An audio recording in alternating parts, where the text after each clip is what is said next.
Presiden Amerika Serikat Donald Trump mulai melunak dalam menghadapi perang tarif melawan Cina. Trump mulai mendengarkan permintaan Cina dan menunda penerapan tarif untuk aneka produk elektronika impor dari Cina. Imbasnya harga iPhone sampai kartu grafis batal mahal di AS. Lantas mengapa Trump melunak dan mengambil kebijakan ini?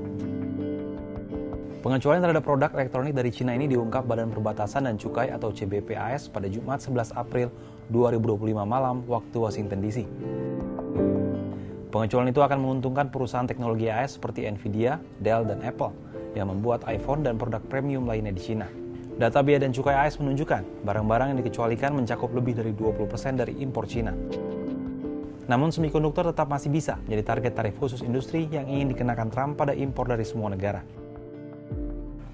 Presiden AS Donald Trump dalam keterangannya Minggu 13 April di Miami, Florida tak menampik kabar tersebut. Namun ia tidak merinci secara pasti apa alasan di balik pengecualian itu. I'll give you that answer on Monday. Okay. We'll be very specific on Monday. Are you suggesting we're taking in a lot of money as a country. We're taking in a lot of money. Dengan ketentuan baru itu, harga berbagai produk di pasar AS batal melonjak drastis. Sebelumnya sejumlah pihak khawatir harga aneka produk itu naik tinggi akibat BMI baru yang ditetapkan Trump. Kekhawatiran semakin besar seiring peningkatan BMI baru untuk Cina. Diketahui, mayoritas ekspor Cina ke AS dikenai BMI 145%, sementara ekspor AS ke Cina dikenai BMI 125%. Apa sebenarnya alasan utama dari Trump menunda penerapan tarif terhadap produk impor elektronik dari Cina? Apakah penundaan ini merupakan awal kekalahan Trump atas perang dagang dengan Cina yang diinisiasi oleh dirinya sendiri?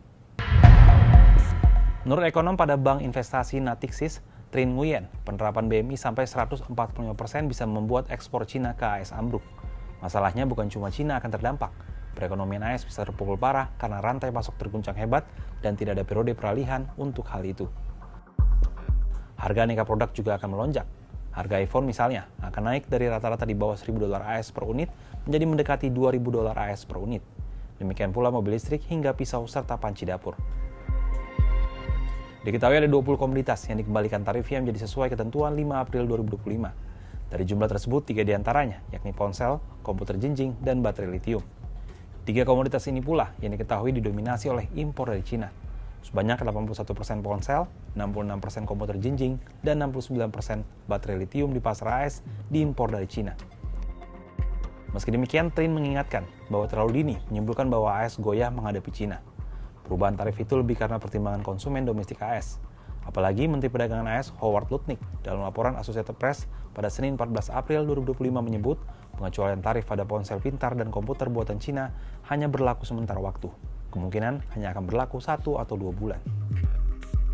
Nampaknya Trump masih labil soal pemberlakuan tarif bagi 20 komoditas tersebut.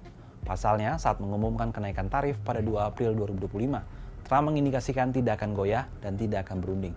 Tapi nyatanya, tak sampai sepekan ia mengubah kebijakan dengan membatalkan sebagian besar tarif baru.